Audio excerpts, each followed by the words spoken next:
No episódio de hoje do Mulheres Admiráveis, vamos falar sobre Cora Coralina, doceira, cozinheira e escritora, poetisa das histórias simples do chão de terra. Esse é o Mulheres Admiráveis, está no canal da Astrid, já se inscreveu, ativou o sininho para receber notificações, dá aquela curtida e deixa um comentário, vai.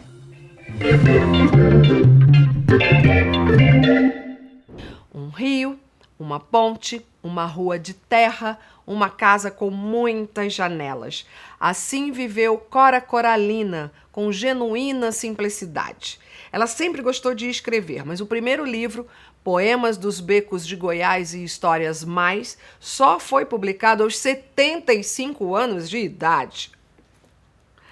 Ela escrevia como fazia doces, misturas de açúcar com afetos. Ana Lins dos Guimarães Peixoto nasceu em agosto de 1889 em Vila Boa de Goiás, atual cidade de Goiás, declarada Patrimônio Mundial pela Unesco desde 2001 no estado de Goiás. Aninha, como era chamada, era filha do desembargador Francisco de Paula Lins dos Guimarães Peixoto e Jacinta Luísa do Couto Brandão. O pai morreu logo depois dela nascer. Aninha, a Cora garota, cresceu entre mulheres, mas não se sentia amada pelas 3 irmãs. Éramos 4 as filhas de minha mãe, entre elas ocupei sempre o pior lugar. 2 me precederam, eram lindas, mimadas, devia ser a última, no entanto. Veio outra que ficou sendo a caçula. Do poema, Minha Infância Freudiana. Carinho mesmo ela tinha pela bisavó, mãe Aiá, pela tia Nhorita e mãe Didi, uma ex-escravizada que alimentou em seus seios fecundos.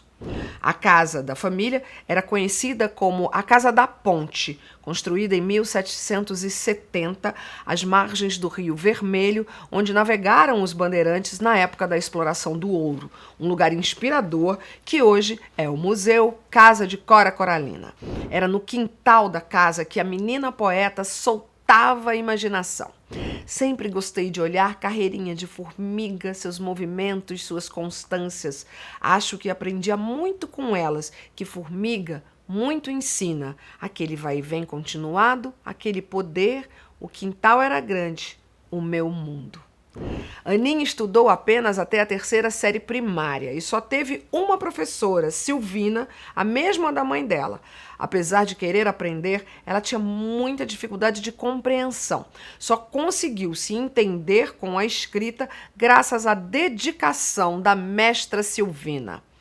Cora não se sentia uma criança livre. Era vista como a filha feia na memória de infância da escritora. Não se sentia compreendida nem amada. Uma menina triste, de perninha mole, que vivia caindo. A família passa por diversas dificuldades financeiras e se muda para a Fazenda Paraíso do avô materno, também em Goiás. Foi nesse lugar, que fazia jus ao nome, que Aninha começa a escrever os primeiros contos no início dos anos 1900. O nome Cora Coralina surge quando ela completa 14 anos. Quando eu comecei a escrever, por muita vaidade e ignorância, nessa cidade havia muita Ana. Santana é a padroeira daqui. E quando nascia uma menina, davam-lhe logo o nome de Ana, de modo que a cidade era cheia de Ana. Ana, Aninha, Niquita, Niquinha, Nicota, Doca, Doquinha, Doquita. Tudo isso era Ana. Aí optei por Cora. Depois, Cora só era pouco. Achei Coralina. Aí juntei Cora Coralina e passei a me identificar por Cora Coralina.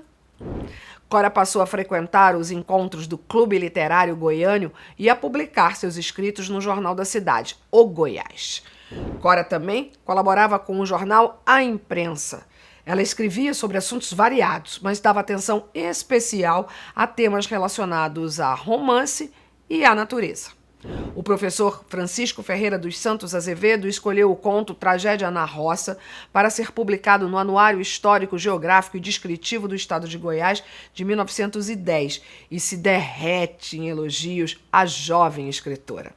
Cora Coralina, Ana Lins dos Guimarães Peixoto, é um dos maiores talentos que possui Goiás. É um temperamento de verdadeiro artista, não cultiva o verso, mas conta na prosa animada tudo o que o mundo tem de bom numa linguagem fácil e harmoniosa, ao mesmo tempo elegante. É a maior escritora do nosso estado, apesar de não contar ainda 20 anos de idade. Cora começa a ter o talento reconhecido, mas para a família ainda era a garota que tinha dificuldade de aprendizado. O caminho para se livrar dessa situação constrangedora era o casamento.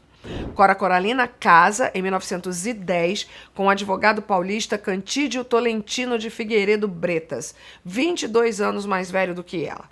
A mãe dela não aprovou a relação. Cantídio já tinha sido casado, mas Cora não deu a menor bola e seguiu determinada na direção da nova vida em Jaboticabal, interior aqui de São Paulo. O casal viveu junto durante mais de 20 anos e teve 6 filhos.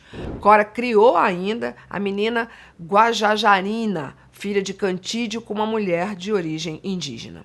Sobre os filhos, ela gostava de dizer: foram eles a rocha onde me aparei, pão e água do meu deserto. Em Jaboticabal, conhecida como Cidade das Rosas, Cora dá vazão à paixão por flores e plantas. No artigo Árvores, de 1922, ela convoca estudantes e professores a plantar mudas pela cidade. Era conhecida como Cora Florista. Ela fazia de tudo na chácara onde morava com a família.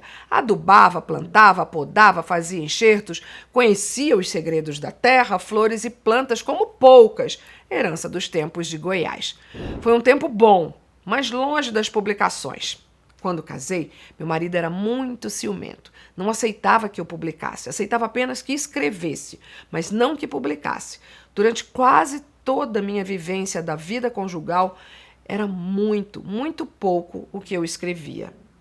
Com a morte do marido Cantídio, Cora teve que se virar para criar os filhos. Vendeu livros, produziu linguiça caseira e banha de porco, fez de tudo um pouco e se mudou para Andradina, cidade onde até hoje funciona um espaço cultural em homenagem à escritora. 45 anos depois de ter casado, tido filhos, netos, plantado árvores, colhido muitas flores, ela volta para Goiás, para a Casa da Ponte, para os escritos e para os doces, sua principal forma de sustento. Não sou uma ex-doceira, sou uma doceira e considero melhores meus doces do que meus versos. Sou poeta por acaso e doceira por convicção e necessidade. Minhas mãos doceiras, jamais ociosas, fecundas, imensas e ocupadas, mãos laboriosas, abertas sempre para dar, ajudar e abençoar. O poema Cântico da Volta, escrito em 1956, é considerado um rito de passagem, um caminho para sua independência intelectual. Voltei.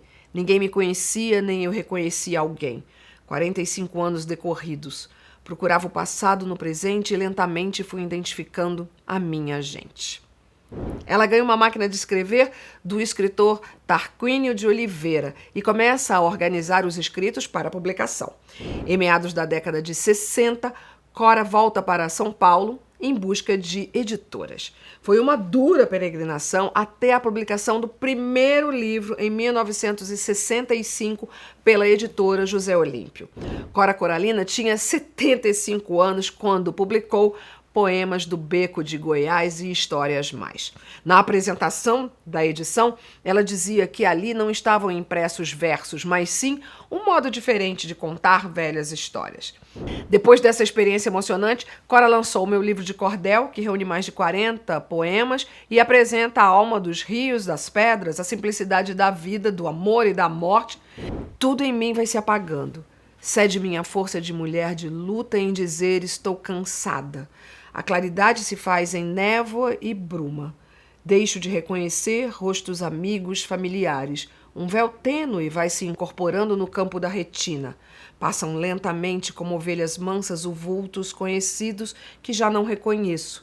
Sinto que cede meu valor de mulher de luta. Eu me confesso, estou cansada. Muitos trabalhos de Cora Coralina são lançados após sua morte. História da Casa Velha da Ponte, livro de contos com as memórias de infância, é um retrato da cidade de Goiás do final do século XIX e início do século XX, com histórias domésticas dos costumes antigos, velhas tradições e até casos de assombrações. Ela tem também os livros infantis, Os Meninos Verdes, que ensina a lidar com o diferente a partir de 2 plantas do quintal da Casa Velha da Ponte, entre muitos outros. Em 2001, no trabalho de pesquisas do acervo da escritora, foram encontrados cerca de 40 poemas inéditos que rendeu o livro Vila Boa de Goiás. Cora ainda foi inspiração para a ciência. Batizou pequenos animais, flores e plantas. A escritora e o poeta Carlos Drummond de Andrade trocaram correspondências cobertas de admiração e afeto. Sobre Cora Coralina, Drummond escreveu: minha querida amiga Cora Coralina, seu vintém de cobre é para mim moeda de ouro, e de um ouro que não sofre as oscilações do mercado. É poesia das mais diretas e comunicativas que já tenho lido e amado. Que riqueza de experiência humana, que sensibilidade especial e que lirismo identificado com as fontes da vida. Aninha hoje não nos pertence, é patrimônio de nós todos que nascemos no Brasil e amamos a poesia. Ai, que bonito, Sr. Carlos Drummond de Andrade. Cora Coralina é eleita em 1984 como integrante da Academia Goiana de Letras. Ela morreu em abril de 1985, aos 95 anos, depois de uma forte gripe. Cora Coralina é mulher admirável e essa é a história dela. Você que está no canal já se inscreveu? Por favor, inscreva-se no meu canal, ativa o sininho para receber notificações, porque tem sempre material novo chegando e assim você pode ser avisada. E também faça o seu comentário. Já falei, eu sou daquelas que gosta de ler um comentário, de curtir, de responder. Por favor.